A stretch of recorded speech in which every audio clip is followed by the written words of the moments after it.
Good morning, this is Coach Arnel. Ayan ang mga gamit ko para sa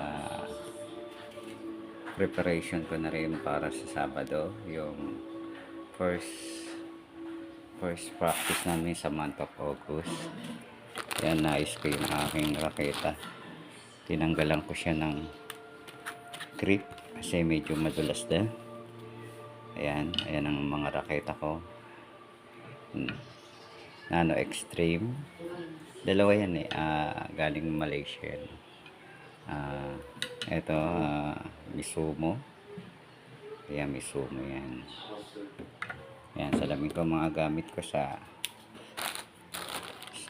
pag lalagay ng grip, may gunting, may grip tape, masking tape, electrical tape, masking tape. Ayan yung mga grip. Diyan, sa akin sila bumibili, mga players namin, ng grip, towel at ayan. Sige. Yan na natin, ha. Yan na po natin na ang paggawa. Sana maibigay nyo. Lalagyan ko to. Ayan, lalagyan ko siya ng grip, siya. Na medyo nakasalaming ako. Nilalagyan ko muna to ng masking tape para hindi masyadong tumikit yung pawis doon sa nasa pinang siya. Mali ang ikot ko yata. Yan. Napasama. Isa kasi may mga naiiwan na saka hindi madumihan, hindi masyadong yung grip na yun. Siguro mga 4 na buwan ko nang ginagamit siya. Matipid kasi ako sa hindi mas sa akin yung ganong grip, rubber grip or overhand. Ngayon ang ilalagay ko rito, overhand pa rin, kasi yung isa ko ay towel. Ito, towel siya. Nga pala ito, 28.5 grams. Hindi, 85 grams pala. 85 grams to plus 2, 87 ang weight niya. Balance niya ay 285. Yung kanyang length, yung haba, 675. Etong isa naman ay mas magang 75. Maximum niya na yun. Tingin ko yung mga gawa kasi, minsan kasi pag gumagawa yung mga factory, ayan na. Mamaya ito may balot na ito. Maximize natin yung ating ngayon. Okay. Yung iba dyan na gusto kong gayahin, yung ibang player, magsanay-sanay na rin kayo. Maglagay, para matuto kayo. Added income din to kung kayo bihasa sa paglalagay, Ayan. Ngayon, pipili tayo ng ilalagay natin.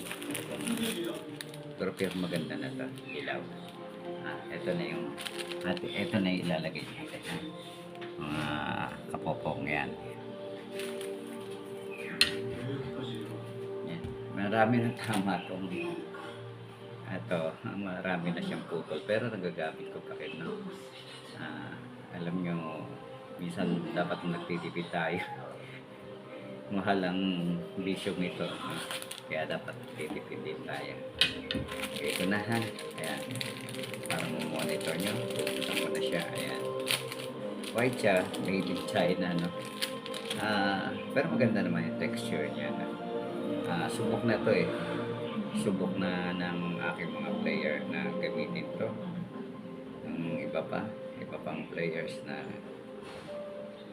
ganitong ginagawa ko dyan, itinutupin ko sa dulo. Para ayan, nakaganyan dito. Yan. Gaganyan ko siya para maganda yung ano niya. Okay. Yan. Isang ikot na ganyan. Hindi pantay. Medyo.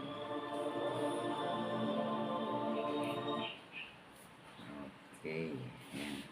Yan na siya. Yan. Mga kapopo. Mga ka-badminton. Yan. Ganyan lang siya. Sasakto nyo lang doon sa ano. May guhit naman yan. Itong butas-butas na to para hindi siya masyadong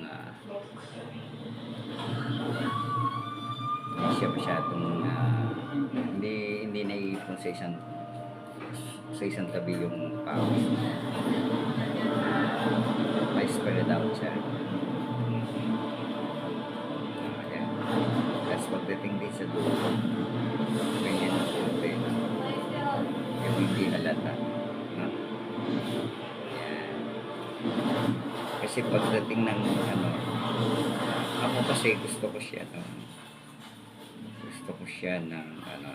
ganito. Kasi para makapal yung pag nagtatrap ako sa nasa dulo na maganda na laban, matidikit ko na siya.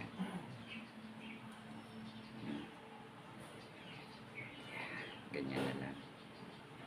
Ganda. Ayan. Tapos lagyan natin ng paikot na ilalak ko lang sayang naman to yung ilalak ko lang dito. Yan, ilalak ko lang. Maganda na yan mamaya. Sorry. Sorry. Sali lang po Ayan. Okay ba? Ayan, ganda ng dulo niya ilalak ko lang siya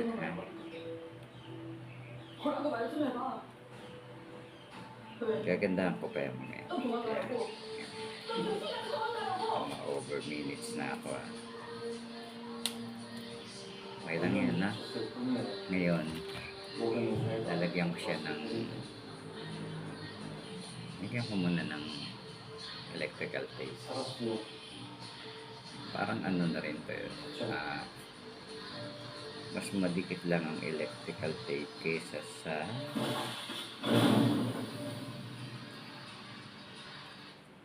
grip tape, no?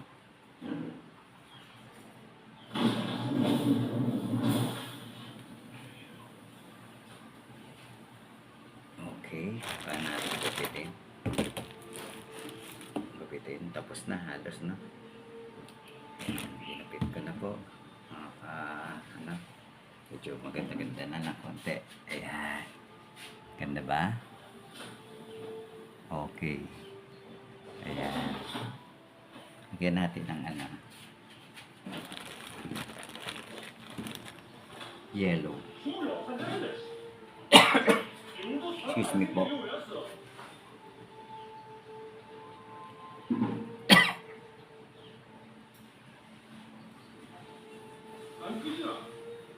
Ito, maganda pampaganda. Yung nilagay ko sa ganito ay sa isang player namin. Kumusta pala yung mga player ko dyan na unang pasok nyo, kumusta naman? Mag-share naman kayo ng inyong experience. Okay. Ayan. Papa. Okay, tapos na. Ayan na siya. Ayan. Magandang umaga sa inyo lahat. I-share ko lang sa inyo yan. Thank you. God bless.